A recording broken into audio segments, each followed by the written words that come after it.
अस्सलाम वालेकुम students, math city education के इस काफ़िले में आपका वेलकम किया जाता है। स्टूडेंट्स, इस लेक्चर्स में हम फोरियर सीरीज़ को शुरू करेंगे। सबसे पहले हम फोरियर सीरीज़ के फार्मूले देखेंगे। फोरियर सीरीज़ क्या होती है और फोरियर सीरीज़ के फार्मूले की इसमें हम कौन से फार्मूले किस इंटरवल के लिए यूज़ करते हैं ये हम देखेंगे। सबसे पहले अगर हमारे पास इंटरवल 0 से 2 पाई तक हो या -पाई से पाई तक हो, इसको हम पाई इंटरवल कहते हैं। इस टाइप्स के इंटरवल के लिए हमारे पास किस फोरियर सीरीज़ जो होती है वो किस टाइप की होती है, और -L से L जो अगर हमारे पास इंटरवल आ जाए, यानी कि -3 से 3 हमारे पास इंटरवल आ जाता है, यानी कि हमारे पास इंटरवल आ जाता है -7 से 7, इस तरह से कोई भी इंटरवल आ जाता है हमारे पास। तो इस तरह के जो इंटरवल होते हैं उनके लिए हमारे पास क्या फोरियर सीरीज़ होती है ये देखेंगे हम। तो सबसे पहले तो हम ये देखते हैं कि जो हमारे पास पाई इंटरवल होते हैं इनके लिए फोरियर सीरीज़ हमारे पास क्या होती है। तो सबसे पहले हम देखते हैं फोरियर सीरीज़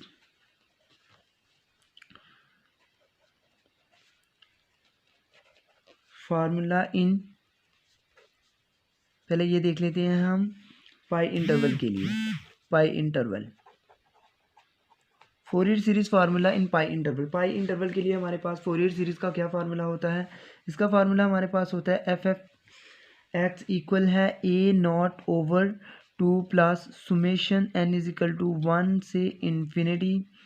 ये हमारे पास इस तरह से होता है। उसके बाद हमारे पास होता है an cos nx plus bn sin nx। इसका फार्मूला हमारे पास ये होता है फोरियर सीरीज़ का फार्मूला। नेक्स्ट इसके बाद हमारे पास इसमें हमने इस फोरियर सीरीज़ को फाइंड करने के लिए an फाइंड करना होता है, a0 फाइंड करना होता है। उसके बाद हमने an फाइंड करना होता है और bn फाइंड करना होता है। सबसे पहले हम देखते हैं कि an किस तरह से फाइंड करते हैं हम। उसके बाद a0 किस तरह से फाइंड करते हैं, an किस तरह से फाइंड करते हैं और bn किस तरह से फाइंड करते हैं। मज़ीद इनके हमारे पास फार्मूले हैं।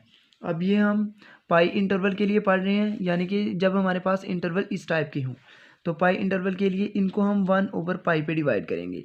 तो ये सभी फार्मूले याद रखने के लिए आपने ये याद रखना है कि an के लिए भी हमारे पास 1/पाई होता है शुरू में, और bn के लिए भी शुरू में हमारे पास 1/पाई होता है।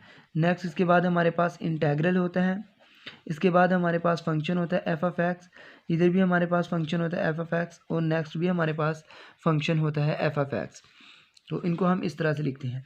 नेक्स्ट a0 के लिए हमारे पास इधर dx आ जाता है और इसका फार्मूला कंप्लीट हो जाता है। नेक्स्ट इसके लिए हमारे पास आ जाएगा f(x) के लिए यहाँ से हमारे पास पहला आएगा cos की nx dx। तो ये an का फार्मूला हमारे पास कंप्लीट हो गया।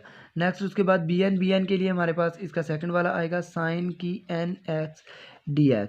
तो ये भी हमारे पास bn वाला भी कंप्लीट हो गया। तो ये हमने फोरियर सीरीज़ का फार्मूला ये वाला उस वक्त यूज़ करना है जब हमारे पास पाई इंटरवल हो, यानी कि 0 से 2 पाई हो, -पाई से पाई इंटरवल हो हमारे पास। तो हम इस तरह से लिख सकते हैं। नेक्स्ट हमारे पास फोरियर सीरीज़ का फार्मूला है, इसको हम लिखेंगे फोरियर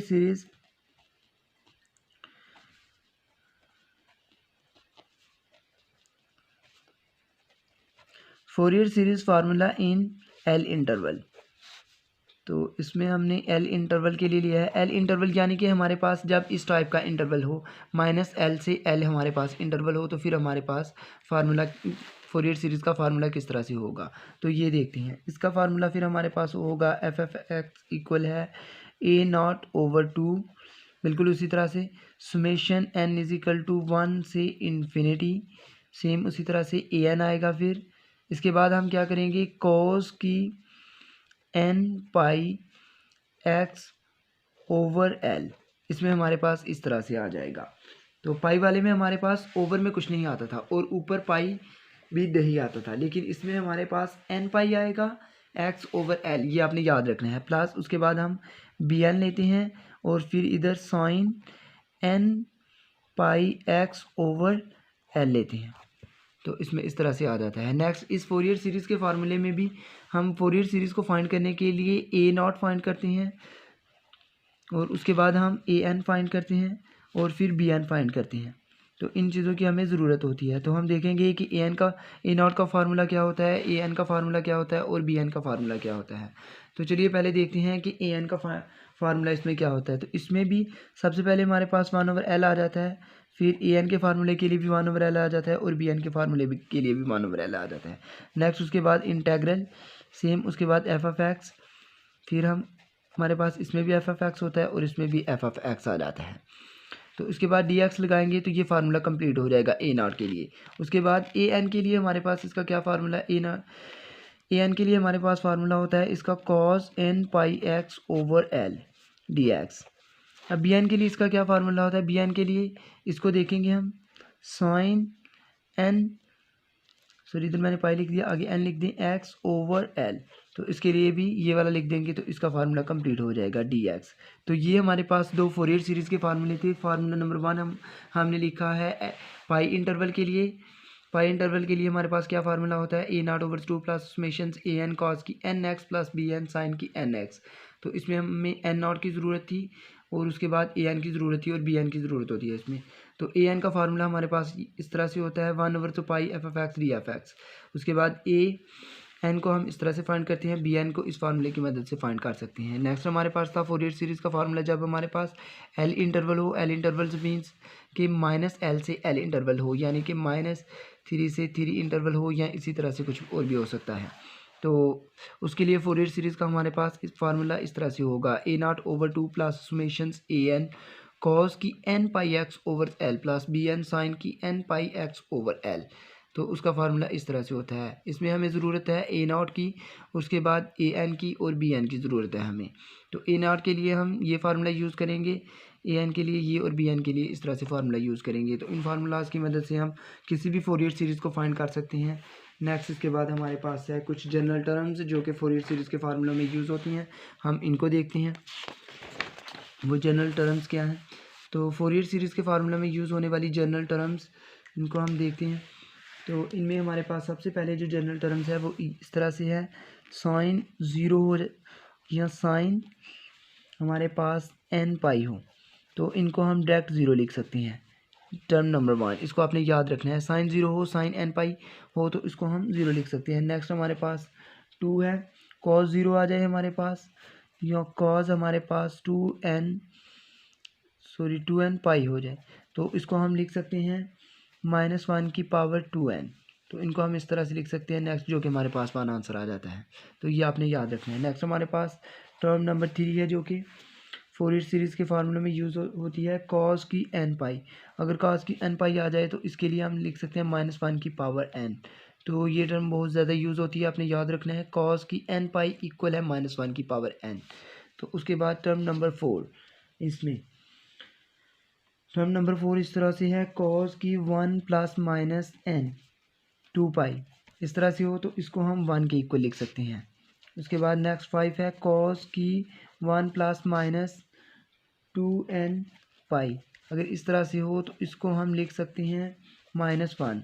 नेक्स्ट हमारे पास 5 टर्म्स है, कॉस की 1 प्लस माइनस n पाई, तो इसके लिए हम लिख सकते हैं -1 की पावर n।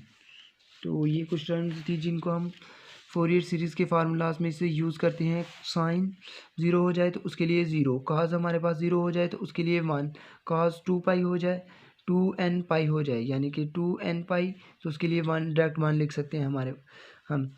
उसके बाद कॉस n पाई हो जाए तो उसके लिए -1 की पावर n। ये टर्म बहुत ज़्यादा यूज़ होती है, अच्छी तरह से इसको याद कर ले, कॉस n पाई इक्वल होता है -1 की पावर n। इसको रिपीट कर लें एक मरतबा दोबारा से, कॉस n पाई इक्वल होता है -1 की पावर n। तो इसको आपने याद रखना है, इस टर्म्स को गौर से इस टर्म्स को अंडरलाइन कर लें, कॉस n पाई इक्वल होता है -1 की पावर n। ये टर्म बहुत ज़्यादा यूज़ होगी। नेक्स्ट हमारे पास है, कॉस की 1 प्लस माइनस n आ जाए तो 2 पाई के साथ मल्टीप्लाई हो रहा हो तो हम 1 लिखेंगे, कॉस 1 प्लस माइनस 2n हो जाए और इधर पाई मल्टीप्लाई हो रहा हो तो उसको हम -1 लिखेंगे। कॉस की 1 प्लस माइनस n हो और बाहर पाई मल्टीप्लाई हो रहा हो तो उसको माइनस की पावर n लिखेंगे हम। नेक्स्ट हमारे पास कुछ फोरियर सीरीज़ के फार्मूलों में यूज़ होने वाली टर्म्स हैं इंटीग्रेशंस की और डेरिवेटिव्स की। तो इंटीग्रेशंस में हमारे पास अगर कांस्टेंट टर्म्स हो तो हम इसको देखेंगे, कांस्टेंट टर्म्स। अब हमारे पास कांस्टेंट टर्म्स का डिफरेंशिएट जो होता है वो ज़ीरो होता है हमारे पास, और कॉन्स्टेंट्स का जो हमारे पास इंटीग्रेशन होती है तो उसकी इंटीग्रेशन अगर with respect to d x हो रही है तो हमारे पास ये जो टर्म्स है सी कांस्टेंट आ जाएगा और साथ में एक्स आ जाएगा। और अगर कांस्टेंट्स के साथ इंटीग्रेशन हमने विद रिस्पेक्ट टू वाई करने हैं तो सी उसी तरह से हमारे पास बाहर आ जाएगा और वाई की उसके साथ इंटीग्रेशन आ जाएगी। तो इसकी कांस्टेंट टर्म्स की इंटीग्रेशन इस तरह से करती हैं। तो आई होप ये इंटीग्रेशन वगैरह आपको पहले से आती होंगी, लेकिन इसको रिवाइज़ कर लेते हैं। तो नेक्स्ट हमारे पास इसके अलावा यूज़ होता है जो कि बहुत ज़्यादा फोरियर सीरीज़ में हमारे पास चेन रूल यूज़ होता है। इंटीग्रेशंस का जो चेन रूल्स हैं कि दो फंक्शंस को जिसे इंटीग्रेशंस बाय पार्ट्स भी कहते हैं, तो इंटीग्रेशंस बाय पार्ट्स का फंक्शन यूज़ होता है, तो इसकी इंटीग्रेशंस भी आपको करनी आनी चाहिए। तो इसकी इंटीग्रेशंस हम किस तरह से करते थे, इसकी इंटीग्रेशंस के लिए हम फर्स्ट फंक्शन लेते थे, फर्स्ट इंटेग्रल ऑफ सेकंड लेते थे, इसके बाद हम लेते थे minus integral into integral of seconds, तो derivatives of first d over d x f of x plus c. तो इसके लिए हम इस तरह से इसकी इंटीग्रेशंस करते थे इस फार्मूले की मदद से। तो नेक्स्ट इसके बाद हम नेक्स्ट वीडियो में लेकर आएंगे फोरियर सीरीज़ पर कुछ क्वेश्चंस, कुछ एग्जांपल्स। तो फोरियर सीरीज़ की क्वेश्चंस और एग्जांपल को समझने के लिए हमारे चैनल्स को सब्सक्राइब करें, और वीडियो अच्छी लगी तो लाइक करें, शेयर करें, और अपने दोस्तों के साथ इसको लाजमी शेयर करें ताकि उनका भी फ़ायदा हो सके। अल्लाह हाफिज़, अपना ख्याल रखें।